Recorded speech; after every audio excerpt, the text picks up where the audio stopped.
सभी भाई बहनों को जय मसीह की। 38 वर्ष के रोगी को चंगा करना। यूहन्ना अध्याय 5। इन बातों के पश्चात यहूदियों का एक पर्व हुआ और यीशु यरूशलेम को गया। यरूशलेम में भेड़ फाटक के पास एक कुंड है जो इब्रानी भाषा में बेतहा सदा कहलाता है।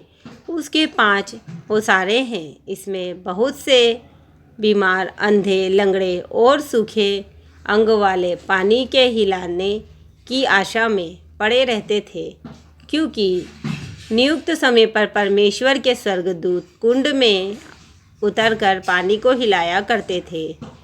पानी हिलते ही जो कोई पहले उतरता वह चंगा हो जाता था, चाहे उसकी कोई बीमारी क्यों ना हो। वहाँ एक मनुष्य था जो 38 वर्ष से बीमारी में पड़ा था। यीशु ने उसे पड़ा हुआ देखकर और यह जानकर कि वह बहुत दिनों से इस दशा में पड़ा है, उससे पूछा, क्या तू चंगा होना चाहता है?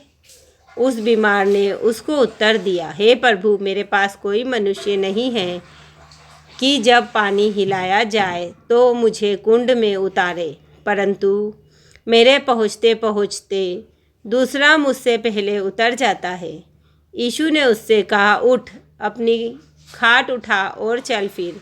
वह मनुष्य तुरंत चंगा हो गया और अपनी खाट उठाकर चलने फिरने लगा।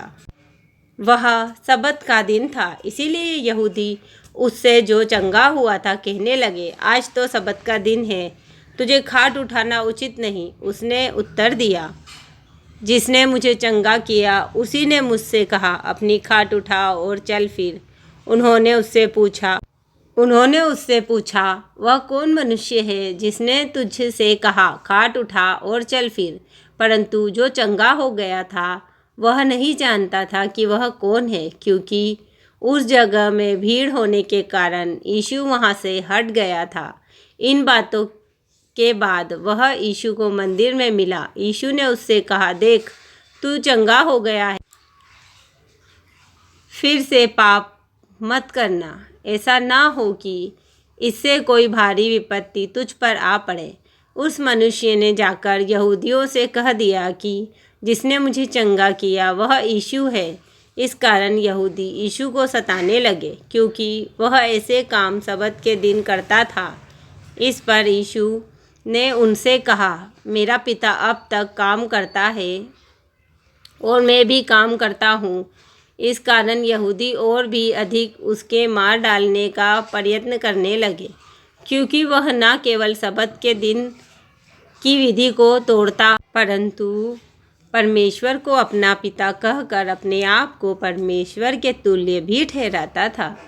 इस पर यीशु ने उनसे कहा, मैं तुमसे सच सच कहता हूँ, पुत्र आपसे कुछ नहीं कर सकता, केवल वह जो पिता को करते देखता है, क्योंकि जिन जिन कामों को वह करता है उन्हें पुत्र भी उसी रीति से करता है, क्योंकि पिता पुत्र से प्रीति रखता है और जो जो काम वह आप करता है वह सब उसे दिखाता है, और वह इनसे भी बड़े काम उसे दिखाएगा, ताकि तुम अचंभा करो।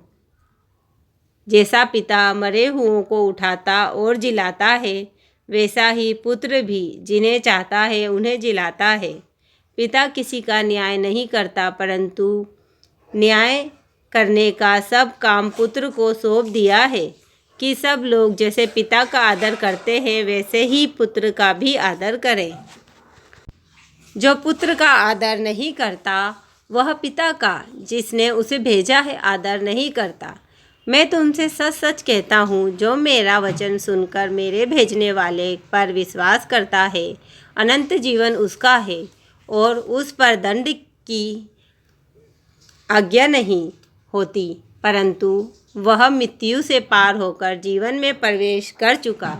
मैं तुमसे सच सच कहता हूँ, वह समय आता है और अब है जिसमें मृतक परमेश्वर के पुत्र का शब्द सुनेंगे, और जो सुनेंगे वे जिएंगे, क्योंकि जिस रीति से पिता अपने आप में जीवन रखता है उसी रीति से उसने पुत्र को भी यह अधिकार दिया है कि अपने आप में जीवन रखे, वरन उसे न्याय करने का भी अधिकार दिया है, इसीलिए कि वह मनुष्य का पुत्र है। इससे अचंभा मत करो, क्योंकि वह समय आता है कि जितने कब्रों में हैं वे उसका शब्द सुनकर निकल आएंगे। जिन्होंने भलाई की है वे जीवन के पुनरुत्थान के लिए जी उठेंगे, और जिन्होंने बुराई की है वे दंड के पुनरुत्थान के लिए जी उठेंगे। मैं अपने आप से कुछ नहीं कर सकता, जैसा सुनता हूँ वैसा न्याय करता हूँ, और मेरा न्याय सच्चा है, क्योंकि मैं अपनी इच्छा नहीं परंतु अपने भेजने वाले की इच्छा चाहता हूँ। यदि मैं आप ही अपनी गवाही दूँ तो मेरी गवाही सच्ची नहीं। एक और है जो मेरी गवाही देता है, और मैं जानता हूँ कि मेरी जो गवाही वह देता है वह सच्ची है। तुमने यूहन्ना से पूछवाया और उसने सच्चाई की गवाही दी है, परंतु मैं अपने विषय में मनुष्यों की गवाही नहीं चाहता। तो भी मैं ये बातें इसीलिए कहता हूँ कि तुम्हें उद्धार मिले। वह तो जलता और चमकता हुआ दीपक था, और तुम्हें कुछ देर तक उसकी ज्योति में मगन होना अच्छा लगा, परंतु मेरे पास जो गवाही है वह यूहन्ना की गवाही से बड़ी है, क्योंकि जो काम पिता ने मुझे पूरा करने को सौंपा है, अर्थात यही काम जो मैं करता हूँ, वे मेरे गवाह है कि पिता ने मुझे भेजा है, और पिता जिसने मुझे भेजा है उसी ने मेरी गवाही दी है। तुमने न कभी उसका शब्द सुना और न उसका रूप देखा है, और उसके वचन को मन में स्थिर नहीं रखते, क्योंकि जिसे उसने भेजा तुम उसका विश्वास नहीं करते। तुम पवित्र शास्त्र में ढूंढते हो, क्योंकि समझते हो कि उसमें अनंत जीवन तुम्हें मिलता है, और यह वही है जो मेरी गवाही देता है। फिर भी तुम जीवन पाने के लिए मेरे पास आना नहीं चाहते। मैं मनुष्यों से आदर नहीं चाहता, परंतु मैं तुम्हें जानता हूँ कि तुम में परमेश्वर का प्रेम नहीं। मैं अपने पिता के नाम से आया हूँ और तुम मुझे ग्रहण नहीं करते। यदि अन्य कोई अपने ही नाम से आए तो उसे ग्रहण कर लोगे। तुम जो एक दूसरे से आदर चाहते हो, और वह आदर जो एकमात्र परमेश्वर की ओर से है नहीं चाहते, किस प्रकार विश्वास कर सकते हो? यह ना समझो कि मैं पिता के सामने तुम पर दोष लगाऊंगा।